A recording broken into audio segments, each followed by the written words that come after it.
Welcome to Season 3 of the Fearless Entrepreneurs podcast. I'm your host, Cindy Chang, founder of Evolve Consulting Co. and Dabble, where we help businesses hire and build teams that actually work in real life, especially for working parents, unapologetically. This podcast isn't just about business. It's about the people behind it, the raw stories, the hard-earned lessons, and the hottest myths they're here to debunk. This season, we're getting real about growth, how founders built teams, scaled smart, navigated burnout, high-pressure decisions, and ultimately how they created a life rooted in purpose and abundance. Whether you're here to build something or just here for real conversations, you're in the right place. I'm so glad you're here. Let's go. Loosely edit. I don't like tightly edit, so we just kind of go with it, okay? For sure. You ready? Sounds good. Yes. All right.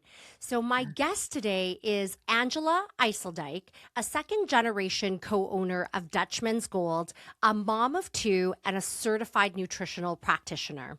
She is helping shape the future of one of Canada's most trusted and recognizable honey brands. Growing up on her family's honey farm in Carlisle, she feels a sense of nostalgia and have so many wonderful memories when she returns. For more than 40 years, Dutchman Gold has been committed to bringing pure Canadian honey and hive-based wellness products to families across the country while supporting beekeepers, pollinators, and ecosystem through its trademarked bee-friendly promise.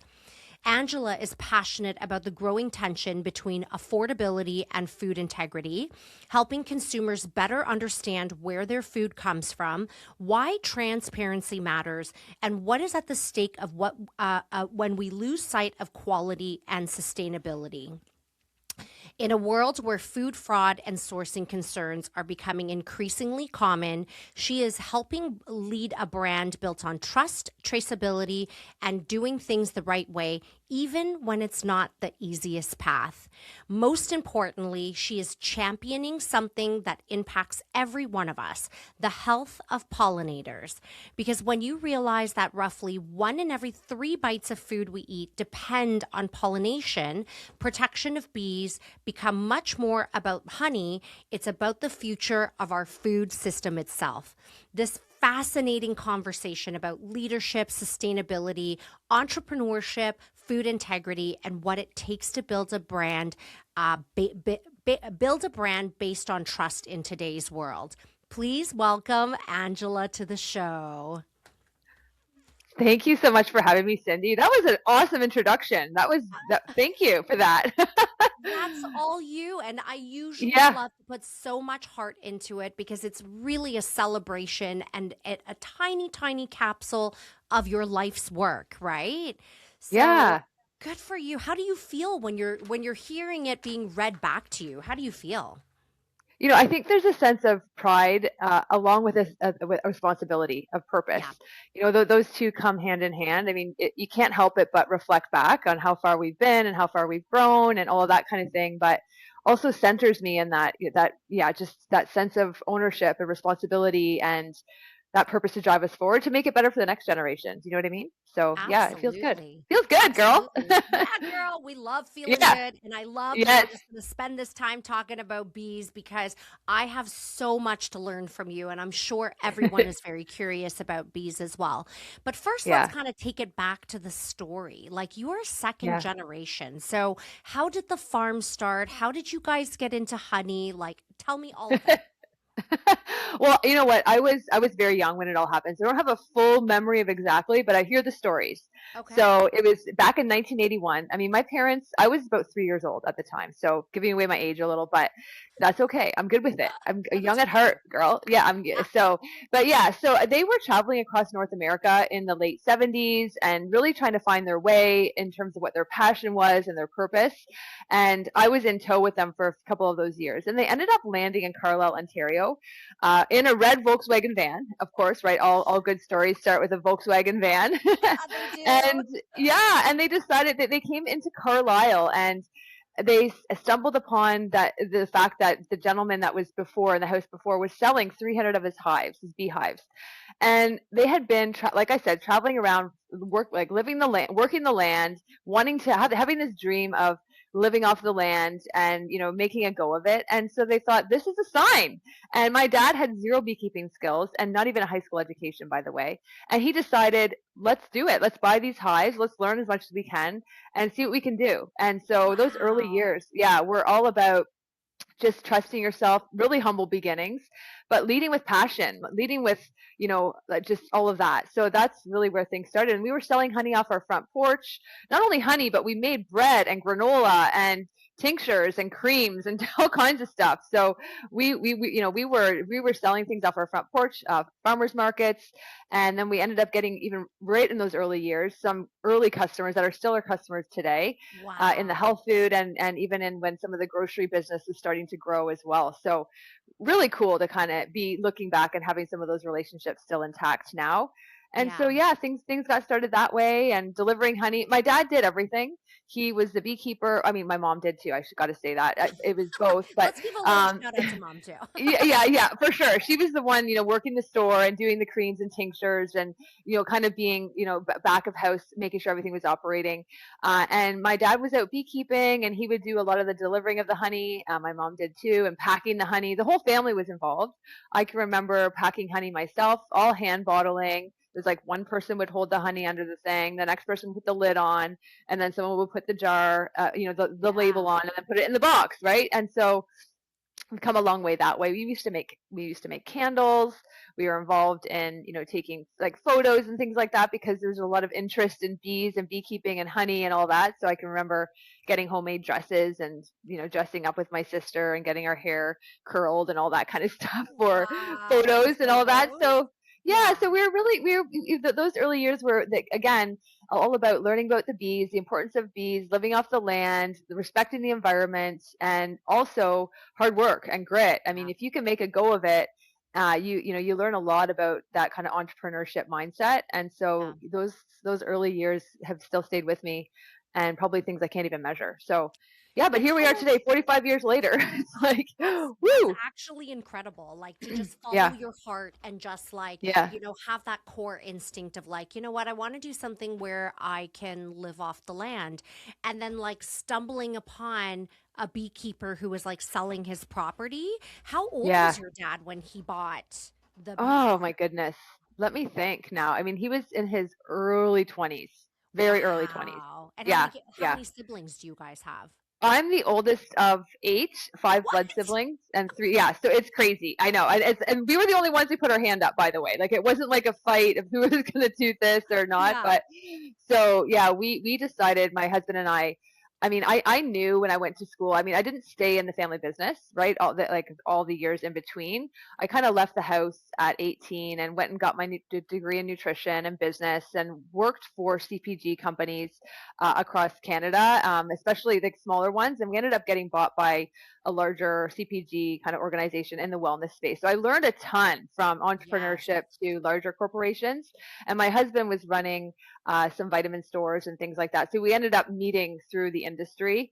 But Yep. we decided that, and just going to school, I would always use Dutchman School as a model, right? I would always use the family business as a model for building inventory systems or this and that. So it would always be in the back of my mind, but I just didn't really have it wasn't the time. I wasn't ready. I needed Right. more experience. And so in 2018, my dad was starting to think about selling and all that kind of thing. And so there was conversations happening. And so we decided to put our hand up and put a bid in. And so that's kind of how we decided. I mean, part of the thing was that we were able to start selling the Dutchman's Gold products and all kinds of beehive products on a website when I got pregnant with my daughter in 2010, just because it was like, let's see if we really like this category, right? I mean, we Yeah. love wellness, but what about health? Like, I know I grew up with it, but let's just make sure this is a true passion of ours, which we learned it was. So we were selling, honey out of our garage for the Yeah. first 8 years. And my husband ended up working for my dad for a year to see, while I was kind of in the safe role, working Yeah. in a job, a little bit more corporate at the time. And then in 2023, I got restructured out. And so Mark had been spearheading, helping to really grow kind of the foundation, because when you buy a farm, or more of a business that runs like a farm, you don't realize all of the work that's involved to kind of get things up to speed. Technology, the website, email addresses. We didn't have email addresses or Yeah. job titles. Everyone just did a bunch of things, right? So that's a lot that you have to do to spearhead that back end of things and the systems and operations side of things. So when I came on, we really did need the front of house, the sales, the marketing, and a little more of that structure. So Yeah. when I got restructured out, it was a blessing in disguise. Yeah. Sometimes things happen for a reason, and so I ended up just basically a few days later just jumping in and going, okay, this is it. Thank you, universe. Here we go. I had a bit of a Yeah. runway, and we haven't looked back.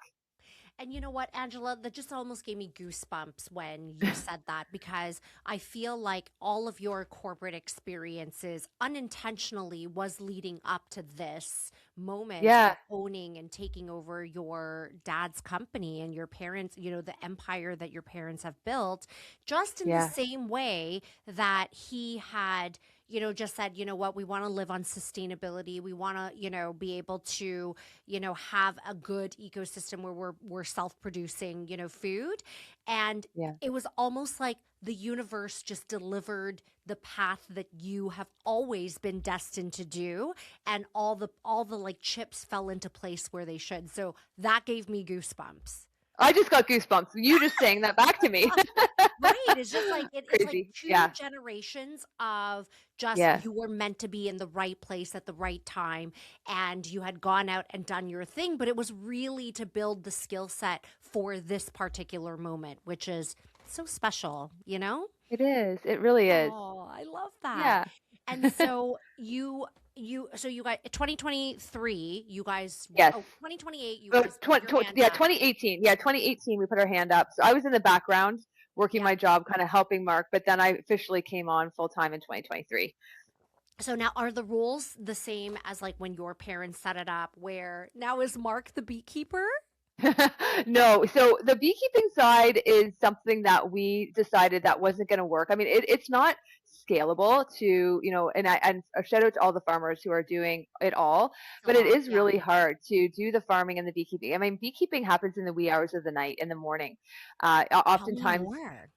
yeah, well, I mean, the role that beekeepers play in our food supply goes way beyond, honey and all of that. I mean, I know you mentioned it at the beginning, but bees and other pollinators are responsible for 1/3 of the food that we eat. So, one in every three bites of food is because of a pollinator like a bee. And Mhm. we like not only do bees make honey and all that, that's like a side effect, but the fact that beekeepers are moving bees in the night to different farmers' fields and all that kind of thing, we wouldn't have the crops that we have. It's peach season and apples, and it's coming up strawberry season, right? Or squash, or even in other parts of the world, coffee and vanilla and a whole bunch of different fruits and vegetables and produce and almonds. Like they have in the US, they have whole truckloads that they ship of bees across the entire country, because almonds are one of the only fruits or nuts that blossoms that actually need bees to pollinate in order to even be about. So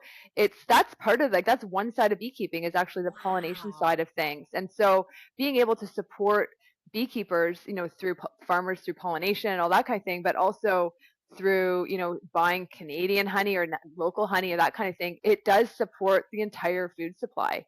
So Yeah. yeah, I mean, so again, going back to your question, yeah, doing the beekeeping, it's tiring, and then having to pack the honey, deliver it, and then marketing. I mean, my dad, marketing was not even on the radar, or like an actual sales plan. It was just Yeah. like It's like, what's the sales plan? reactive. We just sell it out Yes, of our garage, right? yes, yes, yes. So I mean, I think being a little more intentional about that, and being able to bring in some of those models that we've been able to from experience, right? Whether it's through leadership or through just like the mental models, but also just the actual physical process and systems.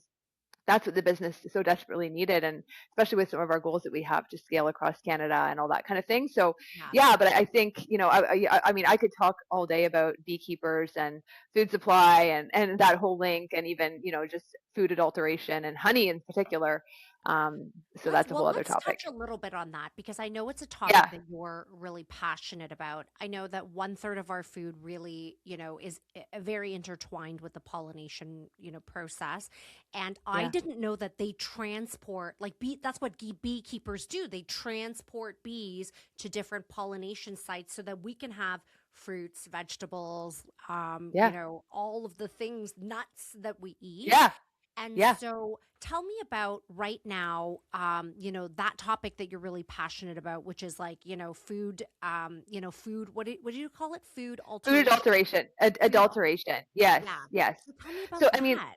like I think it's like backing up a little in terms of like what's going on right now in particular, right? Because there is a lot of pressure. I mean, you're probably feeling, I know the listeners are probably feeling it, right? There's food inflation, housing costs, fuel costs, overall cost of living has increased, right? Yes. And there's A also lot. pressure on on Canadian food producers, entrepreneurs, and just the future of our food system. And not all two things can be true at the same time, but Yeah. they don't always relate exactly. But I think the thing with food adulteration is that it's a thing. I mean, it's a thing. There's not just honey, but so basically adulteration, first of all, what it means is that in the case of honey, it's where food producers that are making honey will add sugar to it to increase the volume and Mm, decrease the cost.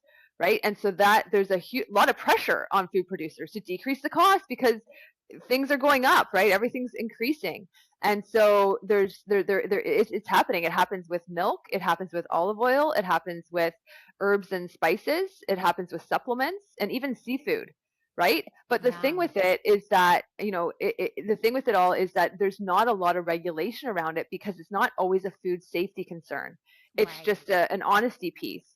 And so it really bothers me because it's just, I didn't even realize it was a thing. It's been a thing for a long time. So specifically when it comes to honey production, that one there has been, happening for a long, long period of time, right? And so Yeah. the good news is that it's when we look at, so 1 in every 5 bottles of honey on the shelf comes back as adulterated. So that's 20%. But the good Wow. news, yeah, so 20. And so it comes back as being adulterated, which just means that it's not actually honey that's in there. There's some Like honey, but it's just sugar. like watered down honey. Yeah, sugar Yeah. and other things. And you can't always taste it. How do you So there's check not real, for it? so I mean, there are some things you can do, like placing the honey in water to kind of see that these are just I don't know if this is 100% accurate, but there are testing methods that we do third party where we send the honey off to get Okay. tested, just So because like an there, everyday there's consumer can't like just like see it on the bottle because again, as you said, it's not yeah, regulated, right? it's tough. It's tough. I Yeah. mean, like I said, so the good news is that Canadian honey comes back on top. Hmm. It's not it's the where we see the questionable areas of concern are with the offshore honey. So that's where, just because, like I was saying, it's not really it's just that there's not a lot of I guess investment in it, just because it's not necessarily something that is a food safety risk. So despite like CFIA efforts, the cost and complexity of the testing of a global supply chain, we just don't have it. It's just Right. not there unless Yeah. it was like baby formula or something that it could actually really be a safety thing. It can slip through the cracks, which I Yeah. don't think consumers want that, right? They want to know that what they're getting on the label is in the bottle, right? And Yes. so being able to have brands that they trust and know that are standing up and talking about this type of thing is important to me. I get on a soapbox about it a little bit, but I love at it. Dutchman's Gold, we really do see that, and it's one of our core values around, transparency and integrity, right? All of that comes down to honesty and just being transparent about that. So, Yeah. and be authentic. So we work with Canadian beekeepers wherever possible. I mean, there are some ingredients that we just don't have in Canada here, so we have to, go offshore. But when it comes to honey, yeah, that's Dutchman's Gold. We Canadian honey is where it's at.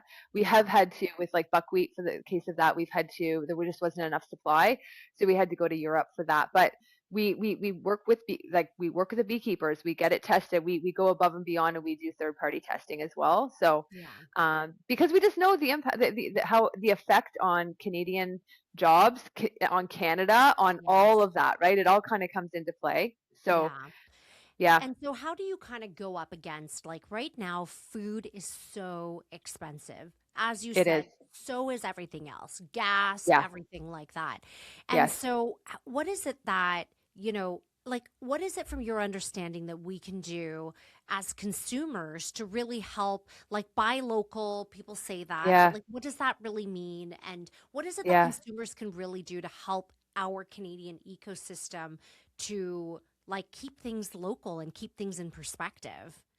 Yeah, I mean, it's first of all, you have to care about it, and because some people may or may not care about it, and that's the reality of it, right? They Yeah. just want to have the food, and it's just it's a means to an end, and there's just the costing is a huge factor, and I'm not saying that we're priced extraordinarily like higher. It's just when you see the huge gap.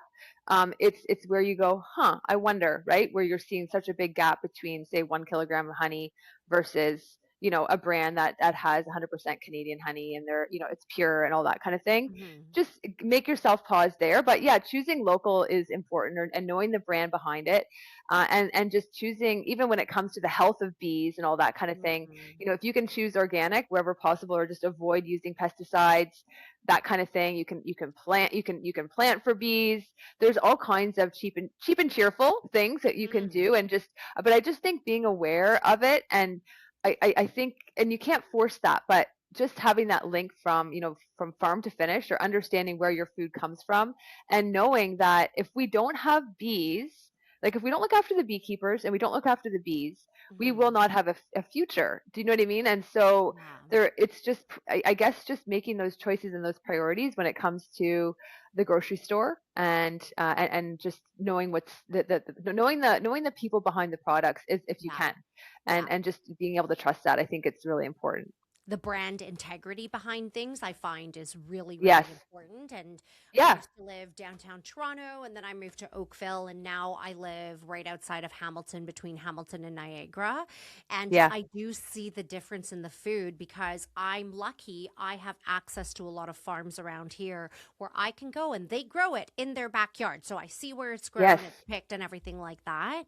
And I Yeah. also just notice it's a difference in my, like, health, like, my digestion system, and when it comes out, like, it's all like, Right. it makes a big difference, right? That's So I right. think It's you're a right. bigger picture. Yeah. Yeah, the natural curiosity to care about this and really care about the bees. And I heard it's just like planting colorful flowers. Is that what bees really like? Is that what we all need to do today?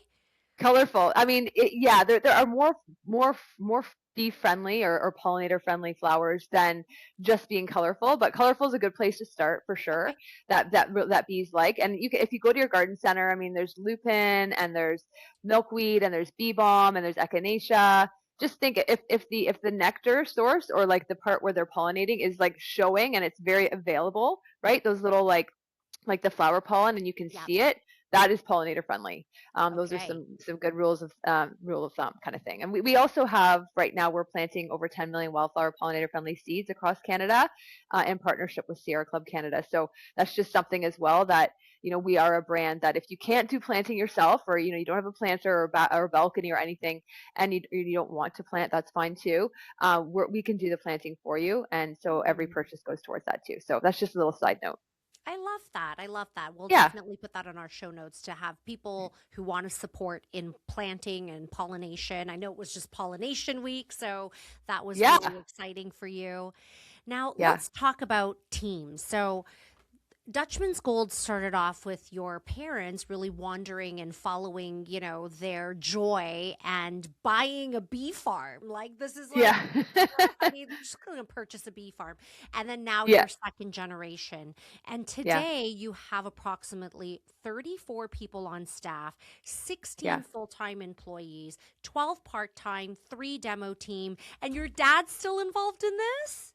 Yeah, I mean, he does. He came to our Hive Walk, or tour that we did the other week. He's definitely stepping back a little more. It's hard, right? When your life's Yeah. work is there, and your kids are working the business.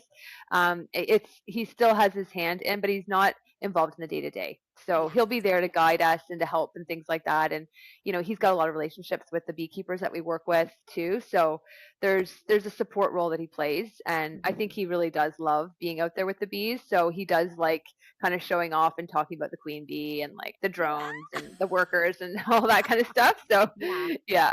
How hard was it, Angela, for him to like when he kind of stepped back Yeah. from a business that was, very grassroots, like selling things out of your truck in your garage and to the local neighborhood.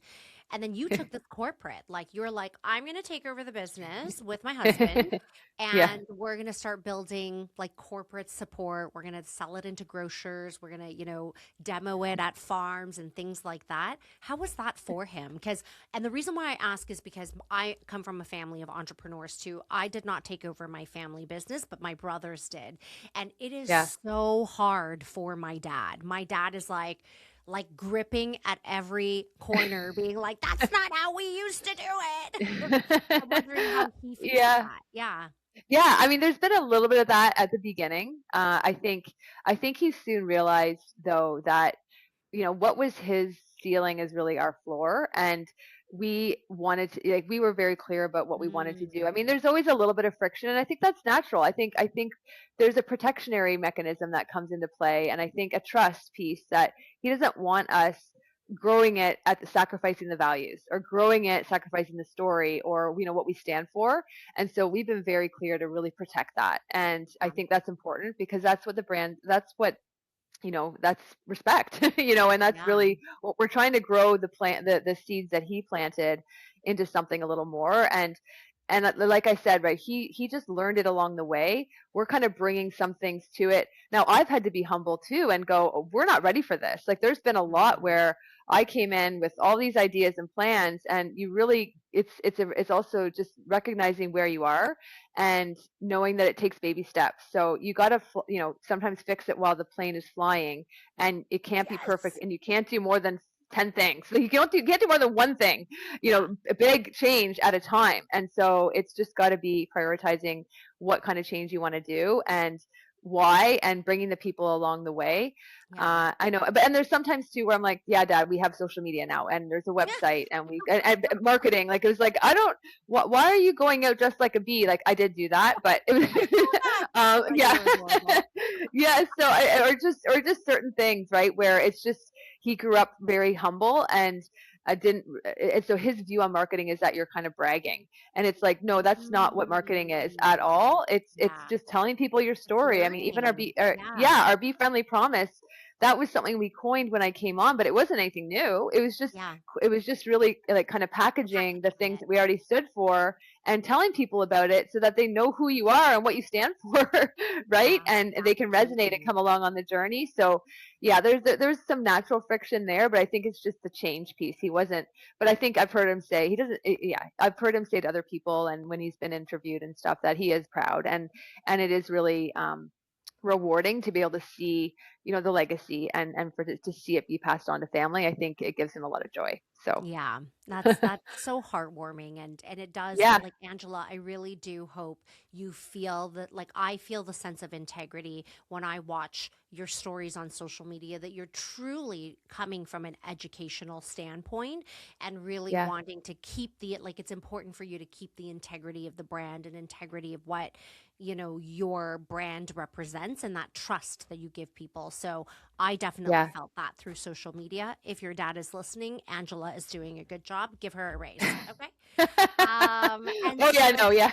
There's no raises. Like we're he's not paying me. The business is fueling the whole that's thing. right. So The yeah, ecosystem. And yeah, so how did yeah, you guys start with growing your team? So when you guys started turning this a yeah. little bit more corporate, you guys needed a little bit more structure, some more support. What was hiring like your first couple of people like?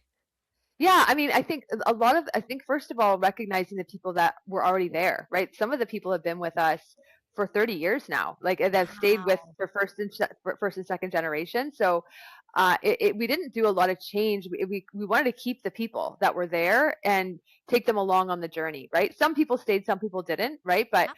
so a lot of the business is operational. Like a lot of the core of that overhead of the 34 people is Mhm. back of house, right? Because Mhm. we're vertically integrated. We do in-house. We have some part-time, some full-time. So there's a lot that we had to kind of restructure back of house, Mhm. and it was just communication. I mean, change management is not easy, no matter what industry you're in, right? Or who you're, and so especially with the way things were versus the way things are, and it's like having the mindset of, well, what got us here isn't going to get us there. So we want to grow and we want you all along on the journey, but we have to change how we're doing things. Yes. And so, I think there's a tendency to, keep adding more and more products and more this and more that. But I've learned that, just having more focus is really important before you start adding. Yeah. And also just thinking about, hiring and all that kind of thing. What I've learned even just in the last recent year is sometimes it's a tendency to go, okay, what are our pain points and what do we want to fill those pain points with, versus maybe asking yourself a different question. So instead of filling the gaps, we want to not only fill the gap, but we want to have a person in that place to take things, help us, like teach us Yeah. something. Because when it's so reliant on, say, Mark and I to be the source of the know all, which I never want to be, we want to start bringing on talent that can actually bring a new model or bring a new way or system. So it's the people, the systems, the process that is going to help you grow. Yeah. And some of those things are no longer working for us, like the process and sometimes the people in some cases, because they got us to a certain point. But Yes. as we start to grow, then we realize that we really do need to have that. I mean, we can't. I would love to bring on so many more people, but the business needs to be able to afford it as well and to be ready for it too. So Yes. I think, yeah. So it's been, yeah, we've found some amazing people, and other times where I thought things would go as as a leader is sometimes it doesn't go the way you want, and you're Yeah. like, okay, this wasn't the fit. And so it's humbling, as you go through those learnings to Mhm. find those right fits, right? So I think, yeah. Absolutely. And this Yeah. is like my hiring philosophy is you always want to hire people that are smarter than you ultimately, right? Yes. Because Yes. they have to bring a different skill set to help drive your business forward. And Yeah. I love, love, love the fact that you made about, sometimes this person has given everything that they can give, and it's time for them to give that into a different, organization and to have Yeah. fresh new thought process thought leaders come in. Like that's the beautiful and organic change that you do have to be able to pivot in organizations for it to continue to like evolve, flourish, and thrive, right? So Yeah. that is True. incredible. And I love what you said here about there is no such thing as a marketing unicorn. Do you know, Yeah. Angela? This is like what I say the most. Like when people tell me I want to hire a unicorn, and I tell them Yeah. there's a reason why they're called unicorns. They don't exist, right? Yeah. So tell Yeah. me about your learning with that because Oh, I thank you for asking chuckled. this. Yes, Yes. it's so true, and I think it's a tendency when you're a small business, and I hesitate to say corporate. Like I know you mentioned that we're not quite. I wouldn't say corporate yet. I think there's like a still that sort of family kind of just that culture that we have that it's not so structured. Yeah. We're structured, but it's like there's a relaxed feel to it where people Hmm. can really be their authentic selves. Anyways, but yeah, back to the unicorn. So yeah, I think it's a tendency as a small business to really think about, okay, where do we need to grow, and where do I need some help? I'm like, okay, marketing, we need some help in marketing. We just umbrella the term marketing as like because knowing that marketing involves strategy, social media, PR, content, brand ownership, digital advertising. It's got a lot. I mean, when I worked Hmm. at my previous company, we had 60 people in the marketing department. So Me even too, like graphic baby. design, yeah, Yeah. photography, and sometimes you had to outsource even from there with 60 people. And so I think we have made the mistake of trying to find someone who does everything marketing, and saying, okay, you're the marketing person, you got to do the digital and the social, and really those are very, very different skill sets. And so it's a lot to put on someone. There are some that really do understand the overall strategy and can have a few different skills under it, but I don't want to say it's impossible, but it's not fair to sort of expect that from someone. And so, yeah. And so I've just learned that, that does, yeah, you're going to want to get really specific and set your priorities, what your goal is, and what the most important thing about the marketing side that you need to do next it would be, and then to grow in that. So and then grow that person more into adding more things. So we've kind of Yes. like, for us, we've like started with social media, even though we have our marketing strategy and all that that's done with Mark and I, and we involved her as well. But yeah, social media, then we can maybe we could bring in some digital marketing because that's part of it. Like we see how that relates, but no, they're not going to be doing the graphic design and you know what I mean, and that kind of stuff. So Yeah. yeah. I completely agree. And that's the thing, too, is that one of the reasons. So I have two staffing companies, one that staffs full time corporate roles, and my other company, which I'll tell you about a little bit later, helps staff moms to work part time that have left corporate in specific skills that they're good at. So if you're a social media strategist, you work in social media strategist. If you're a graphic designer, you work in graphic design. If you're in finance, you work in bookkeeping, you work in, like Yeah. as a controller. Like there are different levels and there are different skill paths, right? So there Yeah. is like I find that when people use the word unicorn, which people use a lot, it's more so about they want to find someone who is entrepreneurial spirited, but there is no Yeah. one person that can possess all of the skills. It is a very rare beast, and it's like wishing you're going to win the lottery one day, right? It's not It's sustainable. true. Yeah. Yeah, I agree. And I think too, there's something about with AI layering that Yes. on. It's not that you can get well, I don't want to say unicorn, but there are ways to make the most of someone who's got the talent and the skill set using AI in, Yeah. say, marketing, in certain roles where you can apply some of the tools to help expand that role. And Hmm. yeah, so It's there are definitely times made I it think, more yeah, efficient, right? Yeah, yeah, like yeah, AI yeah, is definitely going to change the way we think, we hire, we do business, but at the yeah. same time, it still has to be fueled by a very human process as well, right? 100%, 100%, Yeah. 100%. Yeah. And so let's talk a little bit about your mind. So, like I always say, Angela, that, entrepreneurs have this very special mindset. Some people call it mindset, some people call it manifestation, some people call it visualization, but you really do have to be a visionary in your own way. And so, tell me a little bit about what's your mindset in business and as an entrepreneur, and how do you let that run your business? Yeah, I love this question. I spend a lot of time, especially as I get a little older, right? And looking at all the aspects of being human. And the mindset is it becomes more and more important, I think, as you Yes. go through the stages of life and how integral it is to your experience of life, your relationships, and what you tell yourself, because Mm, it really does matter how you show up, not only for yourself and your family, but for your team. And they can sense it. And so I yes. think, and I definitely, I'm naturally skewed towards a positive mindset. It's just been my way. It's my mean. Some people it's harder, but I'm more of a positive mindset person that I naturally gravitate towards. Sometimes I can sort of paint all the like tons of roses, right? And whereas Mark, on the other hand, he's not negative, but he's just more realist. So Yeah. it's a good balance because sometimes you can go all the way and not look at all the angles and things like that. So, but yes, so mindset has definitely played an enormous role. I think, especially in the entrepreneurship, there's going to be, peaks and valleys. There's, Mm-hmm. lots of things to get excited about, but there's also challenges, and so being able to sort of stay centered during those times is a skill.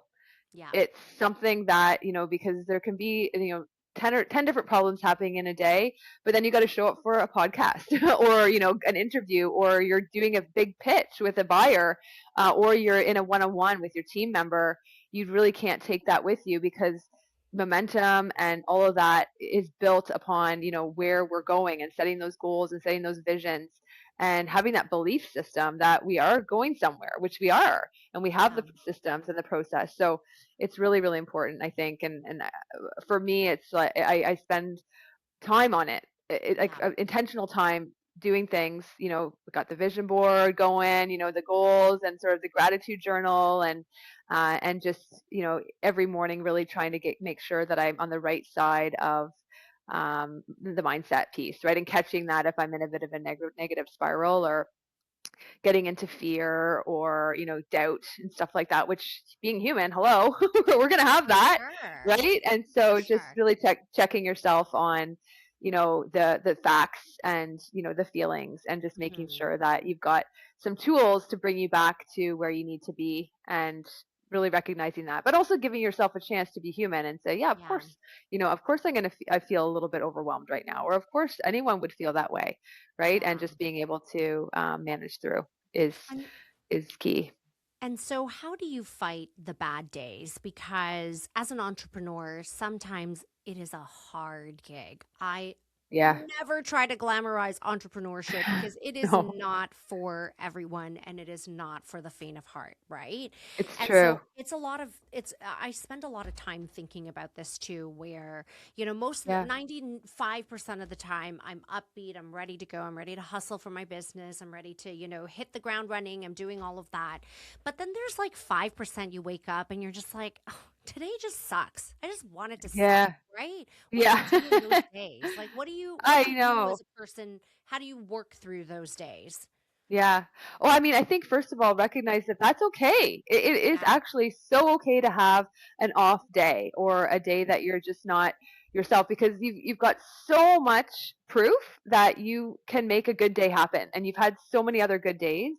And Mhm. so, and just because you wake up with maybe a bad day starting, or it's not going your way, it doesn't have to be the whole day either. You Right. can call it a bad morning, or a bad hour, or name it what it is, because you know a lot of times too, we can sort of, the expectancy theory, right, where you just expect everything's going to go bad now, because this phone call, or this, you woke up late, or the kids were, you were freaking out at the kids in the morning, or whatever. Yeah. And so just give yourself a moment. I find that I just need to give myself a moment, or two, or even more than that, half an hour, just to go for a walk, go, like, call someone, do my gratitude, just do something, anything that I know that is low hanging fruit, that I know I can do it, even if I don't feel like doing it, because I know that this isn't going to get me anywhere. And Yeah. other times it can be just, I don't know about you, but I'm perimenopause right now, so sometimes I don't get the sleep, like the sleep thing. I'm like, that's so key. Not having a good sleep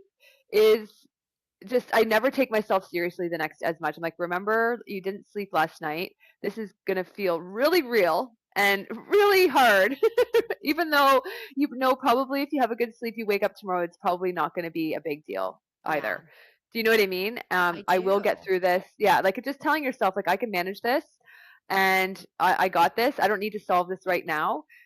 Give yourself permission to pause, and just say, I'm going to make tomorrow a good day. Tomorrow's going to be a good day. Or, you know what, I'm going to make this evening a good Yeah. night, Yeah. or something like that. So you can always kind of get out of it. And talking to someone too is really helpful, Yeah. as well. But give yourself a break, especially Give if you yourself a know that break. 95% of the time you are fine, or even if 80% of the time you're good to go. Like, that's pretty good ratio, That right? is. That But is. if it's like 5 out of 7 days, or if it's even like, if it's more days are bad than good, then you're gonna want to take a good look at what you're doing, and Yeah. then maybe reassess and make some changes. But if you have the odd day, oh my goodness, that is so normal, I think. Absolutely. And you know what, Yeah, Angela, I think it's such a breath of fresh air when you talk about like just giving yourself, allowing yourself the time and just being okay with not being okay, right? Like, and yeah, there's not a lot of people who do that. They push through, yeah, we're of the generation where we push through the hard and we think that's glamorous, yeah. And there's a lot of people that's trying to unlearn that right now. And especially for me, at least, it was becoming a mom that really kind of changed how I felt about burnout and how I show up for my kids. Did you find Yeah, that when you had your kids, did that really yeah. change like how you looked at life? 100%. I mean, my kids are old, like 16 and 14 now, so Yeah. you go through all kinds of seasons with your kids. They teach Yeah, you I so bet. much. Oh my goodness. And as they get older, I thought it would get easier. Oh my No, goodness. Anyway, it doesn't. Just so you it know, like, doesn't. warning. Newsflash. Yeah, yeah, not Yeah. warning, but yeah, newsflash for sure. But yeah, oh yeah, you start to recognize that it's not just about you. Yeah. When you have kids, and you start to give more than you get back, and that becomes rewarding in itself. And you start to, there's ways of look. You can always look at things differently, but some people call it lower the bar.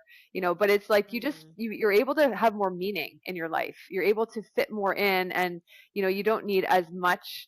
Being able to give some of your time is just as rewarding as taking time for yourself. So Yeah.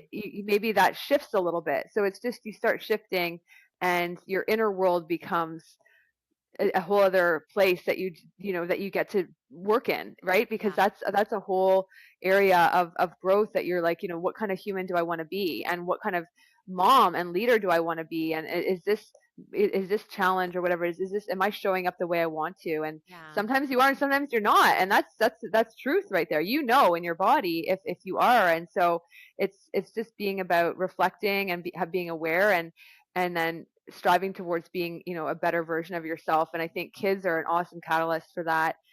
Challenges are a great catalyst for that. Yep. And just new jobs, new transitions, that's when you get to test, who you really are. And Yeah. so, yeah, that I think that's why, having kids, that whole journey, yeah, you got to dig Mind deep, trip. and you realize you've got more than you thought Yeah. you did in certain areas. Yeah. And yeah, Like but just when I burnout think is I'm at the real. end of my rope, my daughter finds a Yeah. tiny bit more rope and just like Oh yeah, a bit more throws it rope. in me. But at the same time, a burnout is real, Cindy. Like, it Yes. is real. And I Yeah. think there is a bit of a hustle culture, and I too am recovering of a trying to be productive all the time, and Mhm. a little bit of guilt if you're kind of resting. And yeah, for sure, I say I do these things, but I do have my own struggles on that as well. And being, yeah, like, it's hard, right, when you're someone who wants to strive, and you're a lot of your identity is coming from,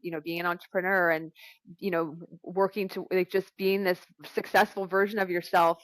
And but there's also other hard things that you're carrying, and Mhm. you want to make sure that you're dealing with things, Yeah. appropriately, and you're not pushing through, and it's not just a coping mechanism too, because I think that happens as well, where you work, uh, that's all, right? And Yeah. so it's making sure that you're just check and balance with yourself, just to make sure. And being able to say no to things sometimes is actually really what you need to do, instead of Yeah. always saying yes, because yeah, sometimes it comes at a price, right? So Yeah. just knowing that That's it's what happens important. in our 40s. We're in the era of Yeah, no's, right? yeah, yeah, yeah, And I love this, like where you had talked about is you do a constant audit, you do a daily practice and a constant audit of where your time is best spent, where your time is best spent, where what yeah, actually moves the business forward. How do you show up today, and what deserves your energy and what does not? Like I think that is a great checklist for that audit that you do all the time, which is yeah. important, right? Because you can't be everything to everyone all at once. It's just impossible, right? It is. Yeah, Yeah. totally. And so, where can we find Dutchman's Gold? Like, is your strategy direct to consumer? Is your strategy, to go into grocery stores? I know expansion in Canada is definitely one of them, but what's next for Dutchman's Gold? Yeah, well, I mean, you can find us. Yeah, we're direct to consumer. We're also in a lot of the major grocery stores, especially in Ontario. We're growing nationally. We're mostly focused on Ontario right now, but we're working hard to get national listings. We have a couple, and yeah, so Canada growth is where it's at. I mean, honey, beehive wellness. We're in a couple of different categories, right? So you can find us in the health food section, with our bee pollen and our propolis sprays and our organic honey. And then you can find us on the grocery aisle, with our raw honey and our maple syrup and our wildflower honey.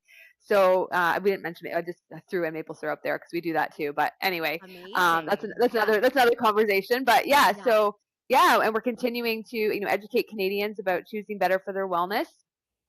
Our sugar swap challenge is January, where we encourage Canadians to swap out refined sugar for more natural sources like unrefined honey and maple syrup. And then we're doing our Let's Plant campaign right now, where you can learn more at our website www.dutchmansgold.com. And we're planting over 10 million wildflower pollinator friendly seeds across Canada in partnership with Sierra Club Canada.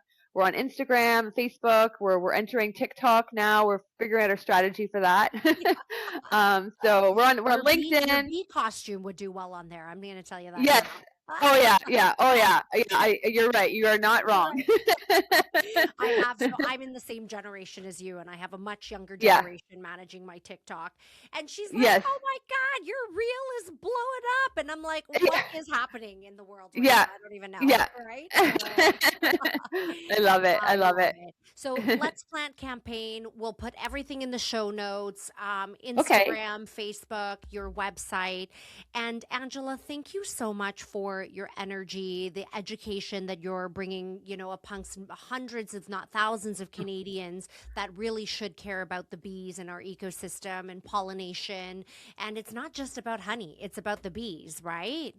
Yeah, so much. Yeah, exactly. I love that. Well, thank you so much for your time. This was a wonderful chat, and I just look so forward to sharing your story. Thank you so much for having me, Cindy. Appreciate it. Of course. Thanks so much for being here. It truly means a lot. If something in this episode spoke to you, send me a DM on Instagram at Fearless Entrepreneurs or share it with a friend who'd love it too. Until next time, keep going and stay fearless.